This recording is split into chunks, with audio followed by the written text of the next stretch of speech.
네, 안녕하세요. 강정원 평가사입니다. 자, 이번 시간에는 협의 성립 확인, 우리 토지보상법에서 제29조 제4항에 규정되어 있는 협의 성립 확인에 관련된 쟁점 사항에 대해서 살펴보도록 하겠습니다. 자, 29조 먼저 살펴보면요. 협의 성립의 확인 제1항 사업 시행자가 토지 소유자 및 관계인 간의 26조에 따른 절차를 거쳐 협의가 성립되었을 때에는 사업 시행자는 제28조 제1항에 따른 재결 신청 기간 이내에 해당 토지 소유자 및 관계인의 동의를 받아 대통령으로 정하는 바에 따라 관할 토지 수용인의 협의 성립 확인을 신청할 수 있다. 제2항 제1항에 따른 협의 성립 확인에 관해서는 제28조 2항, 31조, 32조, 34조, 35조, 52조 7항, 53조 5항, 57조 및 58조를 준용한다. 재결 절차를 준용하는 그 내용이 되겠고요. 3항 사업 시행자가 협의가 성립된 토지의 소재지, 지번, 지목 및 면적 등 대통령으로 정하는 사항에 대하여 공증인법에 따른 공증을 받아 제1항에 따른 협의 성립 확인을 신청한 때에는 관할 토지 수용회가 이를 수리함으로써 협의 성립이 확인된 것으로 본다. 제4항 보면요. 제1항 및 제3항에 따른 확인은 이를 이 법에 따른 재결로 보며 사업 시행자, 토지 소유자 및 관계인은 그 협의된 협의의 성립이나 내용을 다툴 수 없다. 차단효. 그래서 29조 4항에서는 우리 협의 성립 확인을 재결로 간주하고 차단효를 규율 하고 있습니다. 자, 이 그 협의 성립 확인은 지금까지 이제 최근에 그 약술 문제로 4번 문제에서 협의와 협의 성립 확인에 관련된 내용이 나왔었는데요. 이 해당 판례를 2016도 51719 해당 판례를 쓰신 분은 이 9점, 9.5점을 맞으셨다고 그래요. 그래서 10점 만점에. 그래서 이 협의 성립 확인 신청 수리 처분 취소 사건 이게 그 특전사 부지였거든요. 이 특전사 부지가 이게 그 진정한 소유자가 나타난 거예요. 그래서 등기부상 명의자하고 협의를 하고 그 다음에 협의 성립 확인 신청 수리를 했어요. 관할 토지 중에서. 근데 이게 이제 진정한 소유자가 나타나서 야, 이 땅은 내 땅이다. 진정한 소유자다. 그래서 협의 성립 확인 수리 처분은 위법하다. 취소 소송을 제기한 케이스가 되겠습니다. 그래서 29조의 협의 성립 확인에서는 이 판례를 여러분들이 완벽하게 숙지하시면은요, 여기서는 뭐 틀릴 게 없다 이렇게 볼 수가 있겠습니다. 판례가 좀 긴데요. 그래도 차분히 한번 같이 판결 요지를 중심으로 해서 같이 한번 읽어보도록 하겠습니다. 대법원 2018 12월 13일 2016도 51719 명칭은 협의 성립 확인 신청 수리 처분 취소 사건입니다. 자, 공익사업을 위한 토지 등의 취득 및 보상의 법률 제29조에서 정한 협의 성립 확인 제도는 수용과 손실 보상을 신속하게 실현하기 위하여 도입되었다. 토지보상법 제29조는 이를 위한 전제 조건으로 협의 성립 확인을 신청하기 위해서는 협의 취득 내지 보상 협의가 성립한 데에서 더 나아가 확인 신청에 대하여도 토지 소유자 등이 동의할 것을 추가적으로 요건으로 정하고 있다.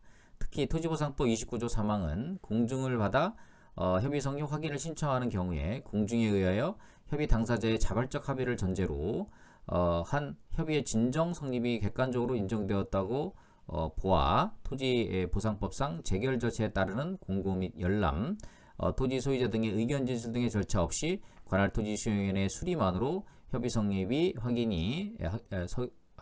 확인된 것으로 간주함으로써 사업 시행자의 원활한 공익사업 수행, 토지 수용인의 업무 간소화, 토지 소유자 등의 간편하고 신속한 이익 실현을 도모하고 있다. 한편 토지보상법상 수용은 일정한 요건하에 그 소유권을 사업 시행자에 귀속시키는 행정처분으로서 이로 인한 효과는 소유자가 누구인지와 무관하게 사업 시행자가 그 소유권을 취득하게 하는 원시취득이다. 반면 토지보상법상 협의취득의 성격은 사법상 매매 계약이므로 그 이행으로 인한 사업 시행자의 소유권 취득은 승계취득이다. 그런데 토지보상법 29조 3항에 따른 신청의 수리됨으로써 협의 성립 확인이 있었던 것으로 간주되면 토지보상법 29조 4항에 따라 그에 관한 재결이 있었던 것으로 재차 의제되고 그에 따라 사업 시행자는 사법상 매매의 효력만을 갖는 협의 취득과는 달리 확인 대상 토지를 수용 재결의 경우와 동일하게 원시 취득하는 효과를 누리게 된다. 이처럼 간이한 절차만을 거치는 협의 성립 확인에 원시 취득에 여기서부터 중요한 문장이죠. 원시 취득에 강력한 효력을 부여함과 동시에 사법상 매매 계약과 달리 협의 당사자들이 사후적으로 그 성립과 내용을 다툴 수 없게 한 법적 정당성의 원천은 사업 시행자와 토지 소유장이 진정한 합의를 하였다는 데 있다. 여기에 공중에 의한 협의 성립 확인 제도의 체계와 입법 취지, 그 요건 및 효과까지 보태보면 토지보상법 29조 3항에 따른 협의 성립 확인 신청에 필요한 동의의 주체인 토지 소유자는 협의의 대상이 되는 토지의 진정한 소유자를 의미한다. 따라서 사업시행자가 진정한 토지 소유자의 동의를 받지 못한 채 단순히 등기부상 소유 명의자의 동의만을 얻은 후 관련 사항에 대한 공증을 받아 토지보상법 29조 제3항에 따라 협의 성립 확인을 신청하였음에도 토지수용위원회가 신청을 수리하였다면 수리행위는 다른 특별한 사정이 없는 한 토지보상법이 정한 소유자의 동의 요건을 갖추지 못한 것으로서 위법하다. 진정한 토지 소유자의 동의가 없었던 이상 진정한 토지소유를 확장하는 데 사업시행자의 과실이 있었는지 여부와 무관하게 그 동의의 흠결은 위 수리행위 위법 사유가 된다. 이에 따라 진정한 토지 소유자는 수리행위와 위법헌을 주장하여 항고소송으로 취소를 구할 수 있다. 판례 우리 용교지가 길긴 한데요. 이거 좀 꼭 좀 여러분들이 알아두시면 되겠습니다. 자, 원론적인 측면에서 협의 성립 확인에 대한 기본 개념 살펴보면요. 자, 협의 성립 확인이란 사업 시행자와 피수용자 사이에 협의가 성립한 이후에 사업 시행자가 재결 신청 기간 내에 피수용자의 동의를 얻어 관할 토지 수용의 협의 성립 확인을 받음으로써 재결로 간주하는 제도라고 볼 수 있겠습니다. 이는 당사자의 합의에 수용 재결 효력을 부여하여 수용 재결 절차에 의하지 않고 수용 목적을 달성할 수 있도록 함으로써 계약의 불이행에 따른 분쟁을 예방하고 공익사의 원활한 진행을 도모하기 위한 것입니다. 그래서 협의 성립 확인의 법적 성질에 대해서는 이게 확인 행위로 봐야 되느냐 아니면 공중으로 봐야 되느냐 이런 견해들이 있는데요. 실제적으로 이제 협의 성립 확인은 수용 당사자 간의 불안정한 지위를 확고히 하고 원활한 사업 수행을 목적으로 한 점 등에 비춰볼 때 강학상 확인 행위의 성격을 갖기도 합니다. 다만 이거를 재결로 간주한다라고 함으로 인해서 형성행위의 일부 성격도 있다고 볼 수 있겠죠.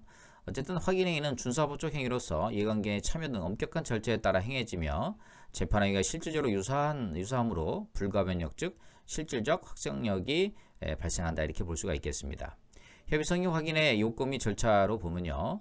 일단 협의 성립 확인의 신청 요건은 당사자가 협의가 성립한 후에 수용 재결 신청 기간에 토지 소유자 및 관계인의 동의를 얻어 관할 토지 수용의 협의 성립 확인을 신청해야 합니다. 일반적인 절차 관련돼서는 우리가 재결 절차를 이제 준용하도록 하고 있고요. 공중법인에 의한 공중의 절차가 있죠. 그래서 일반적인 절차는 29조 제2항에서 규율하고 있고 공중법인에 의한 공중은 제29조 제3항에서 규율을 하고 있습니다. 그래서 결국은 사업시행자가 공증에 의한 것이 거의 90% 이상 되죠. 사업시행자가 공증인법에 의한 공증을 받아 관할 토지수용인의 협의성 확립을 신청한 때에는 관할 토지수용이 이를 수리함으로써 협의 성립이 확인된 것으로 본다. 자, 협의 성립의 효력에 관련돼서는요.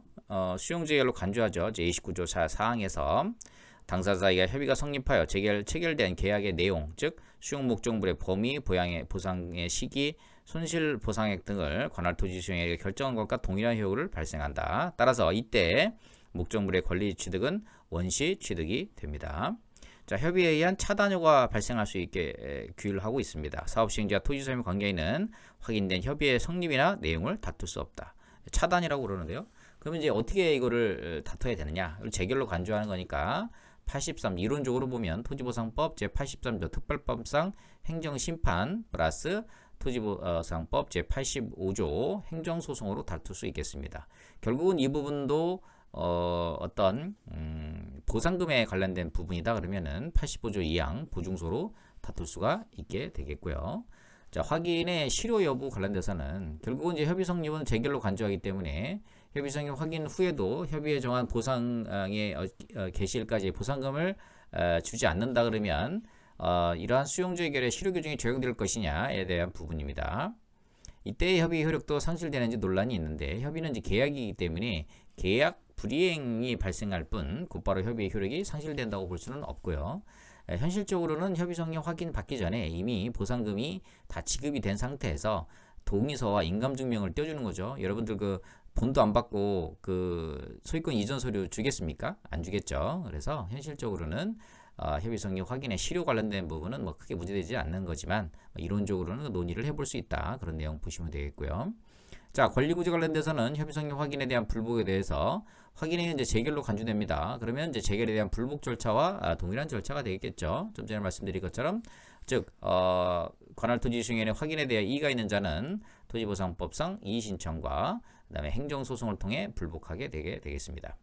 협의 자체에 대한 다툼은 어떻게 될까요? 이 차단료 때문에 다툴 수 없게 되는 것이죠.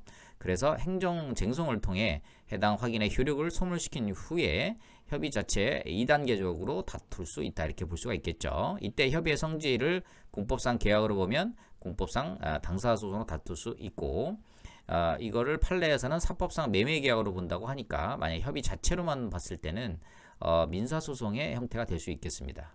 뭐 2단계 이거는 뭐 이론적으로만 논의를 하는 거고요. 실무적으로 이렇게 논의가 된 바는 없고요. 일단 협의성립 확인의 불복에 대해서는 재결의 불복 절차를 준용한다 이렇게 보시면 되겠습니다. 자, 문제점 개선 방안 관련된 부분요. 협의성립 확인이 있게 되면 확정력이 발생하고 하나에도 불구하고 공중유엔 확인 절차의 경우에 이 피수용자가 의견을 제출할 기회를 부여하지 못하는 문제점이 있습니다. 이런 부분에 대한 제도 개선 방안으로서 피수용자가 절차적 참여를 보장할 수 있도록 하는 이런 부분, 특히 사업시행자가 피수용자에게 협의성립 확인에 대한 동의를 요구할 때 확인의 효과를 고지하는 사전 고지 제도 이런 것들을 도입해서 피수용자의 어떤 의견이 반영될 수 있도록 하는 것이 타당하지 않겠느냐 이런 이론적인 논의가 있습니다. 자, 이번 시간에는 협의성립 확인에 관련된 내용을 살펴봤고요. 협의성립 확인에 관련된 이 대부분 판례, 중요 판례 있죠. 처음부터 이 판례를 읽어드려 가지고 너무 협의성립 확인이 어렵다 생각할 수가 있는데 협의성립 확인을 먼저 공부한 다음에 그 다음에 2016도 51719 보면 진정한 토지 소유자와 협의를 해야 되는 것이구나 라는 것을 알게 되실 수 있겠습니다. 자, 이번 시간은 여기까지 하고요. 최선을 다하고 포기하지 않는 자세로 임할 때 여러분들 반드시 합격하시리라 생각이 듭니다. 거북이와 토끼의 경주에서 거북이가 이긴 이유는 토끼는 상대를 보고 열심히 한 거고요. 상대 평가를 한 거죠. 공부한 거죠. 근데 거북이는 자기 스케줄대로 한 거죠. 절대평가제로 공부를 한 겁니다.